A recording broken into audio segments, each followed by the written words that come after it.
Jai Guruji, Satsang by Jaya Aunty on 27th November 2014। गुरुजी को सबसे पहले लाख लाख बार शुक्राना कि आज मैं ये सत्संग लिख पा रही हूँ। इसे मैं अभी तक सिर्फ जो लोग हमारे साथ थे या घर में हुए सत्संग में ही शेयर किया है। वजह कि इसे समझने के पहले उस इंसान का गुरुजी की शक्ति और मेरे कहे पर पूरा विश्वास होना चाहिए। पिछले 2-3 सालों से महसूस करने लगी थी कि गुरुजी प्रकृति के माध्यम से मुझे हर वक्त प्रोजेक्ट कर रहे हैं। झांसी से ही मुझे लगता था कि मैं कल्पतरु के नीचे बैठी हूँ। जो भी इच्छा हुई नहीं कि पूरी हो जाती थी। फिर मैंने अपने लिए मांगना बंद कर दिया। झांसी से हम दिल्ली आ गए। 2013 अगस्त से मुझे आभास होने लगा कि मेरे जाने का समय आ गया है। मैं आश्चर्यजनक रूप से खुश रहने लगी। बहाने कई दिख रहे थे खुश रहने के, पर पीछे समझ आया कि सब माया जाल था गुरुजी का। जनवरी 2014 में मेरी गुरुजी से बातचीत होने लगी। मैं गुरुजी को कहती कि मुझे अब तो मुक्त करो, मेरा काम अब खत्म हो गया है। ये मेरी आत्मा की बात होती थी गुरुजी से, क्योंकि जब ये मैं अपने पति को सुना रही थी तो उसने मुझसे पूछा कि कौन सा काम तुम्हारा खत्म हो गया है, और मैं निरुत्तर थी। गुरुजी से मैं कहा करती कि यदि मेरे कर्म नहीं कटे हैं तो मुझे इस बार साधु सन्यासियों के साथ ही पैदा करना। मुझे फकीरी अच्छी लगती है। मैं गुरुजी से ये भी कहती कि यदि मुझे कहीं पैदा होना पड़ा तो फिर से बच्चे से बड़े होने में इतना वक्त लग जाएगा। मैं आपके पास आपकी भक्ति और सेवा में इतनी देर नहीं चाहती। यानी आप मेरा ये स्टेज बाईपास करा दो। आपको लगेगा कि कोई पागल अपने मन की उपज लिख रहा है। 16 जनवरी को रात को मेरे चेस्ट में जोर से दर्द हुआ। 20 जनवरी को दीदी की बेटी की मुंबई में शादी थी। घर में पहली शादी। सारे भाई बहन जोरदार तैयारी के साथ पहुंच रहे थे। मैंने गुरुजी से कहा कि यदि ये हार्ट अटैक है तो अभी नहीं, शादी बर्बाद हो जाएगी और जिंदगी भर मेरा मायका मुझे गाली सुनने को मिलेगी। उस रात को मैं देर रात तक जगी रही। लगभग 3 बजे तक शादी की तैयारी और साथ साथ अपने विदेशी दोस्तों के साथ एफबी पर चैट कर रही थी। उन्हें दर्द के बारे में लिखा। सबने डॉक्टर को दिखाने को कहा। मेरा जवाब था कि दुनिया के सबसे बड़े डॉक्टर गुरुजी मेरा इलाज करते हैं, अब मैं और कहाँ जाऊं। जब सोने जा रही थी तो एक शब्द सुन रही थी, मांगना, मांगनमी का। सोने के पहले रात्रि पूजा में तकलीफ हो रही थी तो मैंने गुरुजी से कहा कि मैं जानती हूँ ये आपका दिया हुआ है, इस कारण मैं कुछ नहीं कहूँगी। नींद तो आएगी नहीं, फिर भी सो जाती हूँ, कहकर सोने चली गई। पति को इतना कुछ पता नहीं था। उसे हल्के दर्द के बारे में रात को 9-10 बजे बताया था। सुबह उठ के जैसे ही गुरुजी के चरण छुए, गुरुजी ने कहा, प्यार करती है ना, जा खुश रह। इसका मतलब क्या है मैं समझ नहीं पाई। अचानक महसूस हुआ कि सीने पर जैसे किसी ने बड़ा सा पत्थर रख दिया हो। पूरा चेस्ट ब्लॉक था, जैसे एनेस्थीसिया देकर सुन कर दिया गया हो। तब मुझे अपने रात वाले दर्द का ख्याल आया कि कहीं कोई दर्द ही नहीं। 10:30 बजे सत्संग में सारी संगत को बताया। दर्द पूरे मेरे शरीर पर दिख रहा था, पर कहीं कोई दर्द नहीं था। इसी हालत में हम मुंबई गए। शादी में सब लोगों ने भाग लिया। मैं उनके साथ होकर भी कभी किसी के साथ नहीं थी। मेरी अपने पूरे परिवार और पुराने दोस्तों से मिलने की इच्छा पूरी हो गई थी।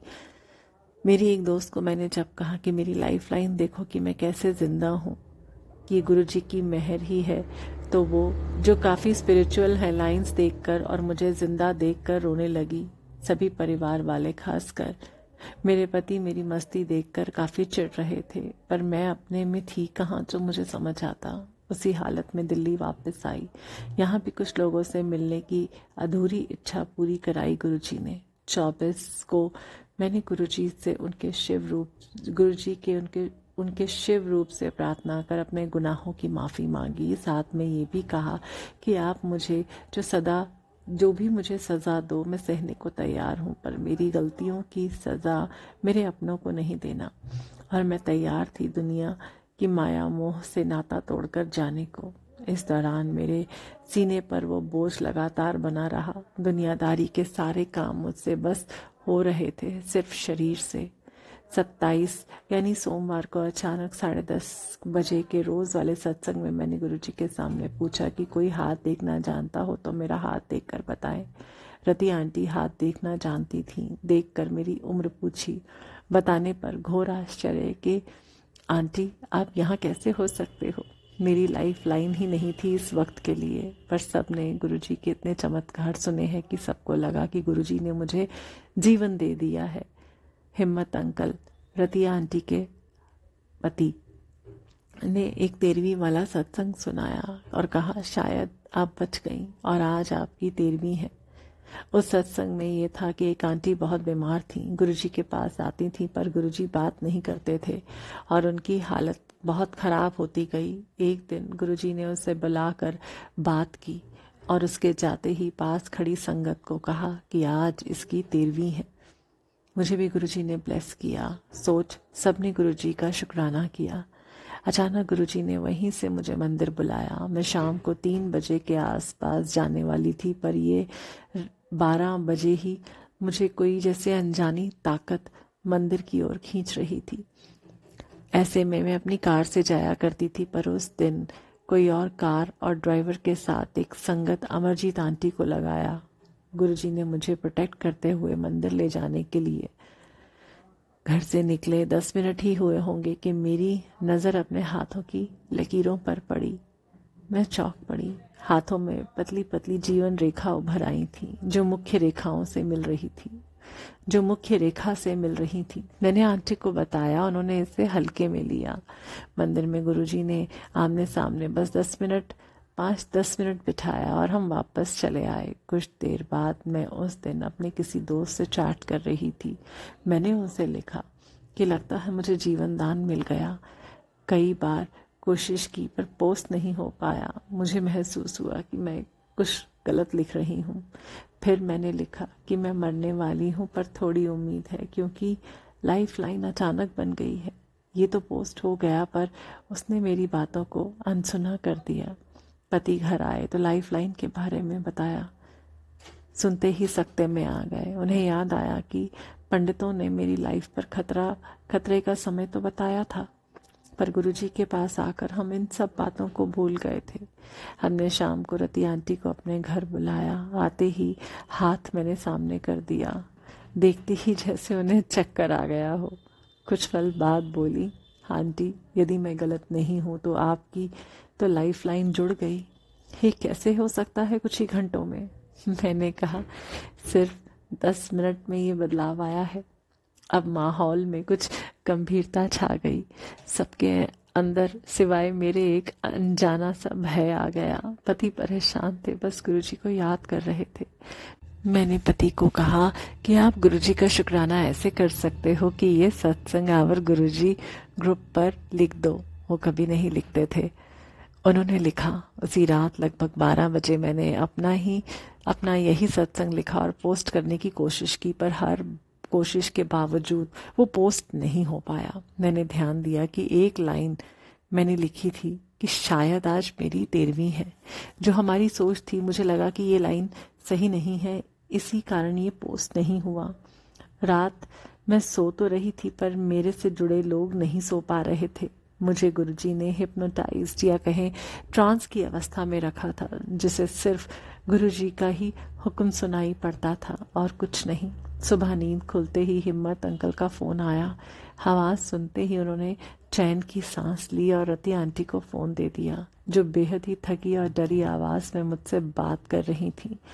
बस उन्होंने मुझसे कहा कि आपके घर में गुरुजी के बड़े दर्शन रखे हुए हैं, तुरंत उसे सारी बिल्डिंग की संगत में बांट दीजिए।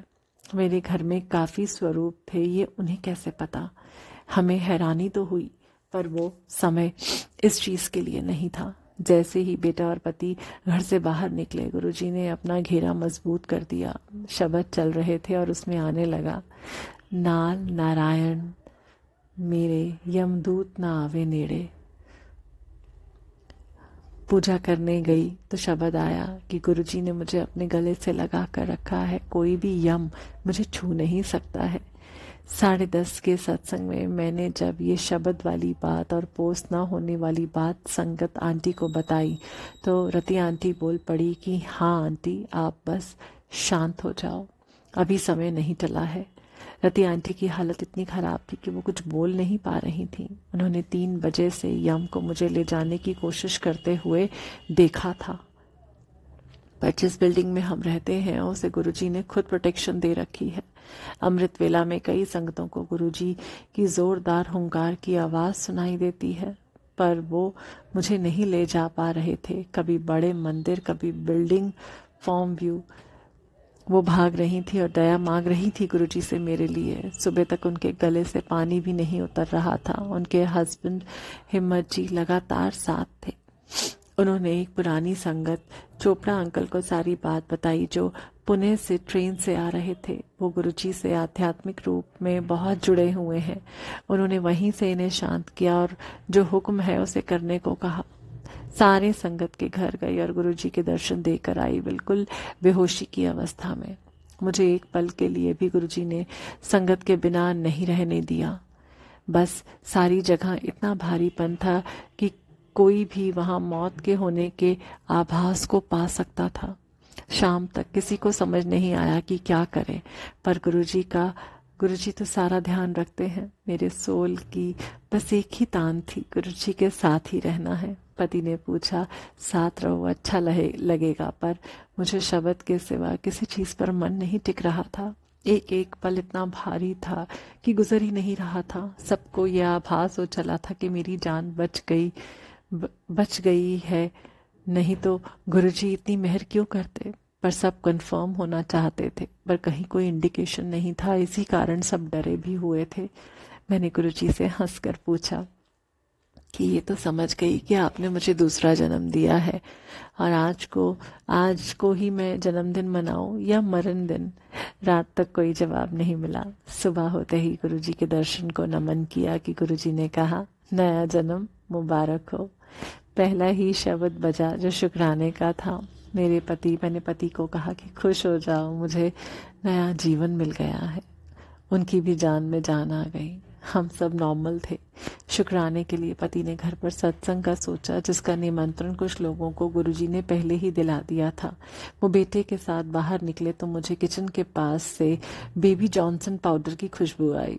ना तो मेरे घर में ये पाउडर था, ना ही कोई आसपास के घरों में बेबी था। मैं हैरान इस खुशबू को ढूंढती हुई बढ़ी तो मुझे ये न्यूज़पेपर से आता हुआ मिला। मैंने उसे उठाया तो उसमें बेबी जॉनसन के प्रोडक्ट्स की एडवर्टीजमेंट थी। खुशबू वहां से आ रही थी। मैं हैरान होकर अमरजीत आंटी को फ़ोन लगाया कि क्या आज यानी 29 के टाइम्स ऑफ इंडिया में इस प्रोडक्ट का ऐड आया है। उन्होंने कहा हाँ, पर मैंने उन्हें सूंघने को कहा। उन्हें भी सेम खुशबू आई। सत्संग खत्म होने के पहले ही चोपड़ा अंकल आ गए। पूरा सत्संग सुनने के बाद उन्होंने बताया कि गुरुजी नया जन्म देते हैं तो ऐसी खुशबू भी देते हैं। पहले भी लोगों के साथ ऐसा हो चुका है।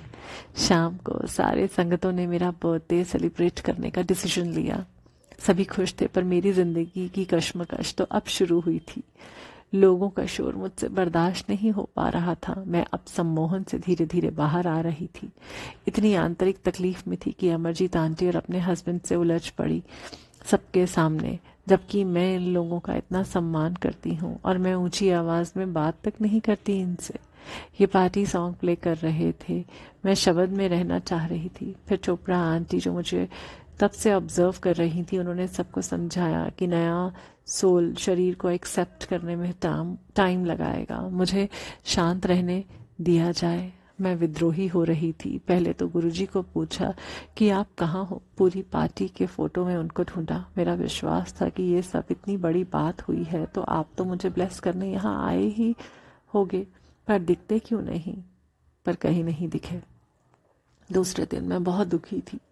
गुरुजी, आपने मुझे ठग लिया। मैंने पनिशमेंट मांगी थी, आपने जिंदगी दे दी। कहती रही।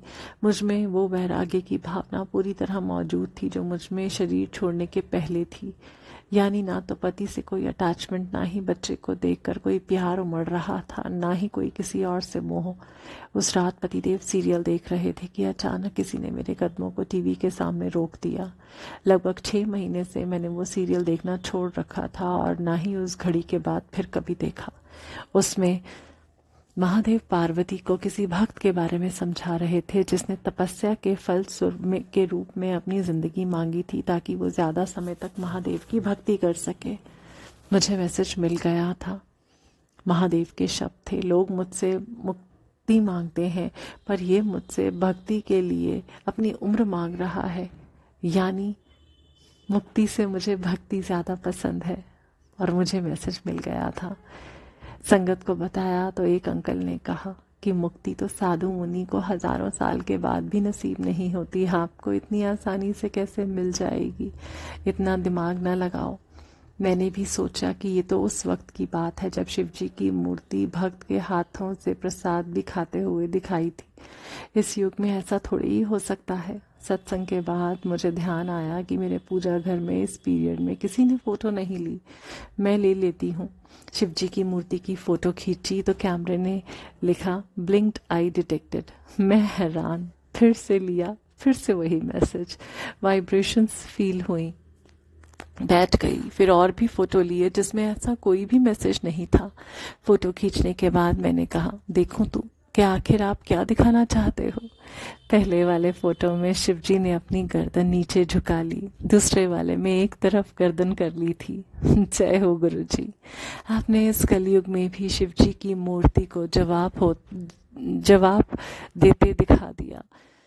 मुझे गुरुजी ने समझा दिया कि मुक्ति से बड़ी चीज अपनी भक्ति के लिए तुम्हें समय दिया है, अब इसे मेरी भक्ति में लगाओ।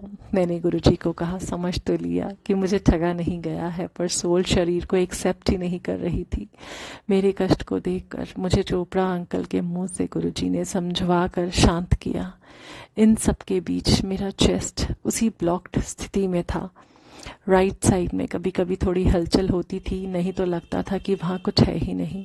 मैं अपने पति से और साथ के संगत से कहा करती थी कि लगता है गुरुजी ने मेरा दिल निकाल कर राइट साइड में लगा दिया है। जैसे कि गुरुजी का स्टाइल है, हर बात की कॉन्फर्मेशन भी देते हैं।